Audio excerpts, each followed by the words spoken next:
Buena, buena cabros, ¿cómo estamos?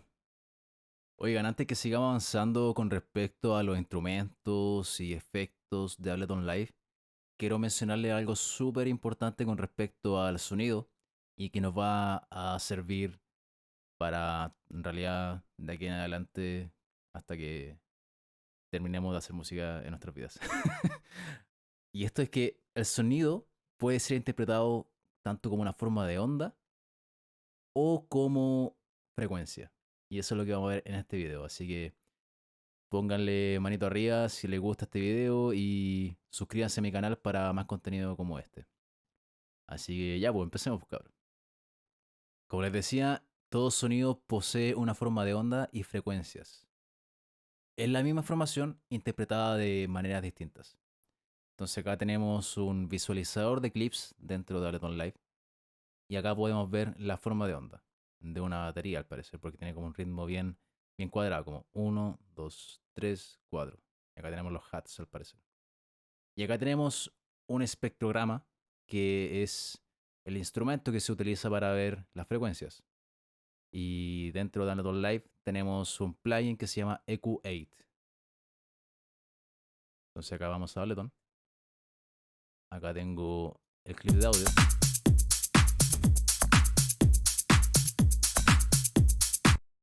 Para ver la forma de onda, más en detalle, podemos hacer doble clic y vemos ahí acá abajo la forma de onda.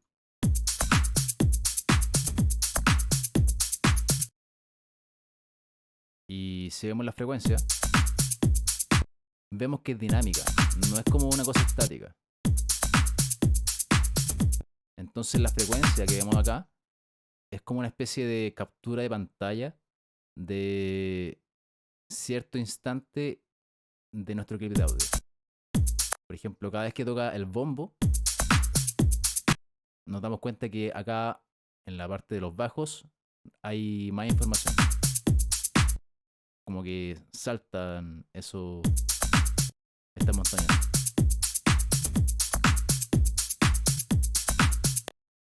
Y cada vez que suena el hat, como que acá hay más información.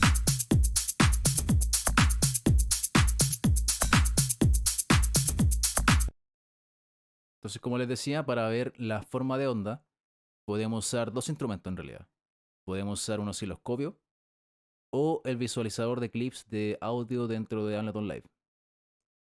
Ableton no viene con osciloscopio, entonces hay que bajarlo externamente.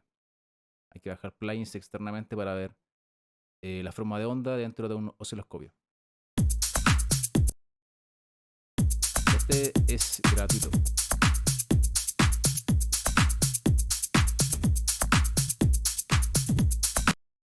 Y un osciloscopio yo se lo recomiendo para cuando queramos diseñar kicks, cuando queramos hacer una relación buena entre un kick y un subbajo, ahí es muy importante tener un osciloscopio. Pero por ahora no es tan importante. Para visualizar la frecuencia, usamos un instrumento que se llama espectrómetro. Y dentro de Ableton Live tenemos el EQ8 y el Spectrum. Y si nos fijamos acá en el eje vertical, tanto en la forma de onda como en el espectrómetro, tenemos la amplitud. Acá tenemos la amplitud y acá tenemos la amplitud. Pero en el eje horizontal, en el eje X, tenemos el tiempo y acá tenemos la frecuencia. O sea, acá tenemos baja frecuencia, medias, medias altas, altas. ¿Y cómo interpretar la forma de onda? Por ejemplo, es todo lo que nuestros parlantes reproducen. Entonces, nuestros tweeters de nuestros parlantes reproducen la información de alta frecuencia y vibran con respecto a lo que le dice esta forma de onda. Así. Y nuestros bajos de nuestros parlantes vibran con esta forma de onda, con la forma de onda más baja, con esta. Y la frecuencia, bueno, es cómo sentimos la música. Por ejemplo, ¿le ha pasado que llegan a una disco y sienten el bajo como que pegan en su pecho? O también cuando ponen música en el celular y sienten que los bajos no suenan, pero que sí suenan los altos. Bueno, entonces ahí podemos remitirnos al concepto de frecuencia. Hay un concepto fundamental dentro del audio que quiero mencionarles. Y es que este matemático, Joseph Fourier, demostró matemáticamente que todo audio, todo sonido, puede ser descompuesto en una suma de ondas sinusoidales de distintas frecuencias y amplitudes. Una suma infinita. Pero a lo que voy es que todas las canciones que nosotros conocemos pueden ser interpretadas como una suma de ondas sinusoidales. Y esto es muy importante de saber auditivamente cuando detectemos armónicos indeseados en nuestras producciones. Entonces, como todo audio puede ser descompuesto en una suma de ondas sinusoidales, a lo largo de la historia, tanto como matemáticos, físicos, músicos, han usado principalmente ciertas formas de onda. Dentro de ellas está la senoidal, la cuadrada, la triangular y la diente de sierra. Y estas ondas se han usado para sintetizar sonidos interesantes. Por ejemplo, combinaciones de estos sonidos con este, o por ejemplo, síntesis FM, que más adelante vamos a hablar de ella, para crear sonidos interesantes. Cada una de estas formas de onda posee armónicos en distintas partes. Por ejemplo, si tocamos un do en una onda triangular, va a sonar distinto a una onda cuadrada y a una onda diente de sierra. Y esto es porque poseen armónicos en distintas partes. Es decir, tienen un timbre distinto. ¿Qué son los armónicos? Mira, veámoslo acá con un ejemplo.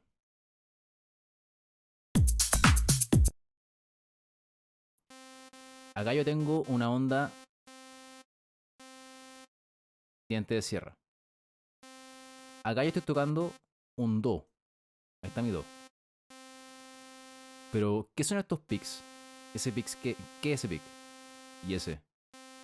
Bueno, esos son los armónicos de esta onda en particular. Y los armónicos son múltiplos en frecuencia de mi fundamental. La fundamental es la nota que yo toco en el piano o en mi computador. Entonces acá yo tengo un do que está en los 250 Hz por ahí. Entonces mi primer armónico dentro de esta onda va a ser otro do. Mi segundo armónico va a ser un sol y va a ser 700 Hz. Y ese es un múltiplo de los 262 Hz. Veamos, por ejemplo, otra onda. Veamos una onda cuadrada. El mismo do. El primer armónico ahora es un sol. ¿Se entiende la diferencia? Entonces, donde estén ubicados los armónicos va a significar un timbre distinto. Y ustedes sintieron la diferencia entre una onda cuadrada y una onda diente de sierra. ¿Qué pasa con la onda senoidal? Es solamente un pic. Entonces, eso es lo que decía Fourier. Decía que todo audio puede ser descompuesto en una suma de estas ondas senoidales.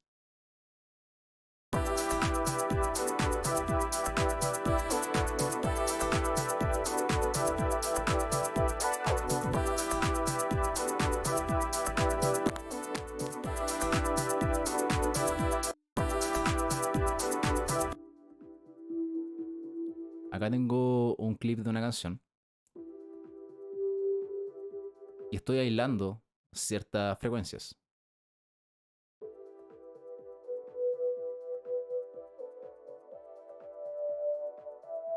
Y se fijan en que esas frecuencias que resuenan suenan como una onda senoidal. Y eso es lo que decía Fourier. O sea, cada fragmento de acá es una onda senoidal. Entonces, como les decía, los armónicos son frecuencias que se añaden en una onda, en una nota fundamental. La nota que tocamos en nuestro controlador MIDI o nuestro teclado. Y en su conjunto otorgan un sonido característico a ese instrumento. Y eso se le llama timbre. Entonces, por ejemplo, si yo tengo un do en una guitarra, va a sonar distinto a un violín, a un cello, a una trompeta. Incluso dentro de un instrumento, por ejemplo, un piano, va a sonar distinto un Korg a un Yamaha, por ejemplo. Y eso es lo que hace la diferencia entre, por ejemplo, también una Gibson o una Fender.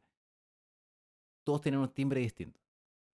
Entonces, como les decía, acá tenemos una onda sonidal y acá tengo solamente la fundamental, la nota que yo toco.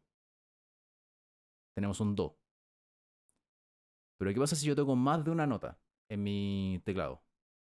Por ejemplo, voy a tocar un Do y un Do más arriba, en una octava más arriba.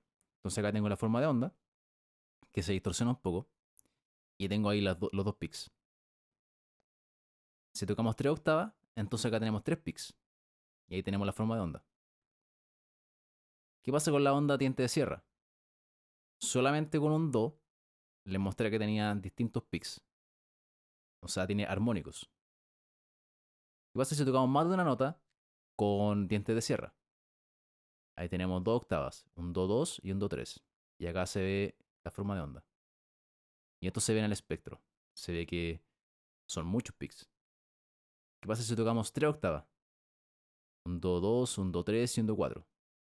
Ahí tenemos las tres notas. 1, 2, 3. Y acá tenemos todos sus armónicos. ¿Qué pasa si yo toco solamente un Do en un piano?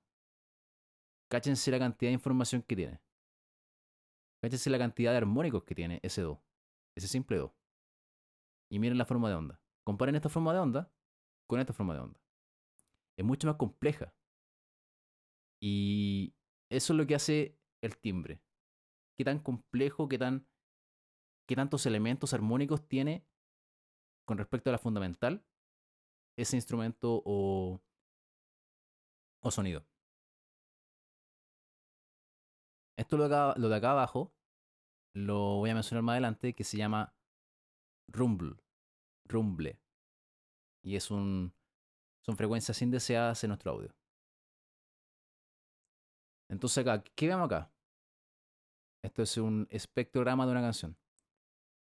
Primero vemos que cada una de estas frecuencias corresponde a una onda sinusoidal.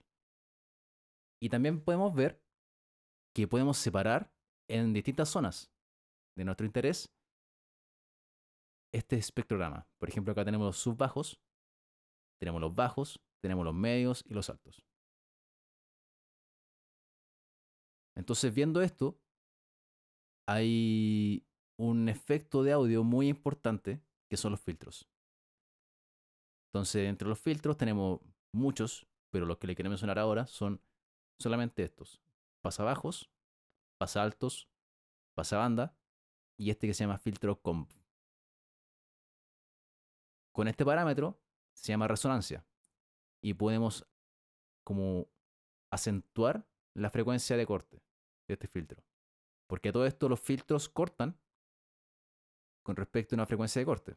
Entonces, acá nosotros tenemos nuestro audio y podemos cortar, por ejemplo, ahí dice 1 kHz. Podemos cortar ahí. Entonces, esa es la frecuencia de corte. Pero fíjense que igual deja pasar cierta información después de la frecuencia de corte. Entonces, para eso nos sirve la resonancia, para hacer más acentuada esa pendiente. O podemos usar también ese parámetro que se llama 12 o 24, que quiere decir 12 decibeles por década o 24 decibeles por década. Es un concepto un poco más técnico, pero al final lo que hace es inclinar más la pendiente.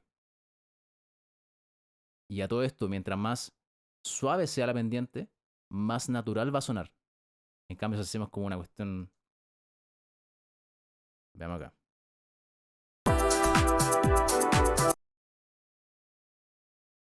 Si hacemos un corte así,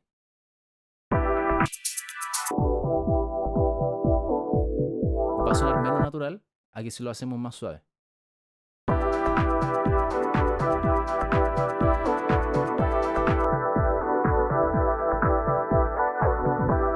Y con natural me refiero como a sonido de la naturaleza. O sea, obviamente podemos usar este tipo de herramientas en nuestras creaciones, pero no va a sonar tan natural como en los sonidos que nosotros escuchamos en nuestro día a día. Entonces los filtros van a funcionar para distintas cosas. Van a funcionar para hacer efectos de transición, por ejemplo,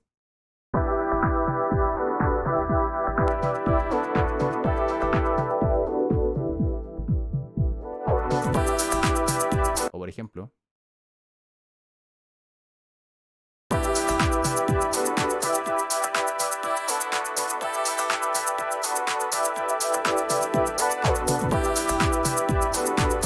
también van a servir para hacer diseño sonoro. Por ejemplo, acá yo tengo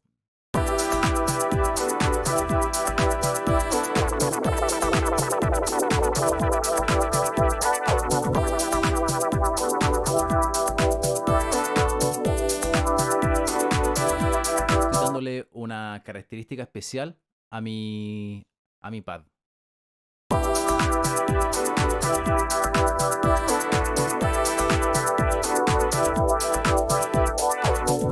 Y la tercera característica es para hacer mixing, o sea, para dejar espacio para que las otras frecuencias de otros canales se expresen. Entonces, hay una regla de oro dentro de la producción y mezcla, y es elimina todo lo que sea innecesario, tanto pistas de audio innecesarias como frecuencias innecesarias dentro de cada pista. ¿Y a qué voy? Voy a que, por ejemplo, muchas veces la información de bajas frecuencias son innecesarias, a no ser que estemos hablando de un instrumento que haga de bajo o subbajo.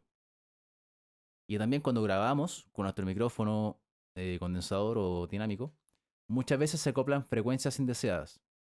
Y ese es el rumble que le hablaba. Y es cuando se graba, por ejemplo, el piso de nuestro estudio. O el hum.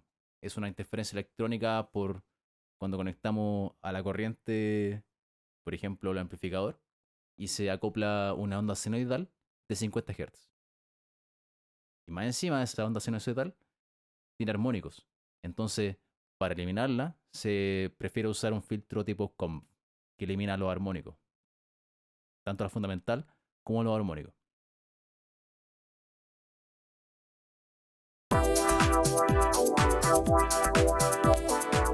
Entonces, aquí voy con que hay información que es necesaria. Por ejemplo, acá tengo mi pad.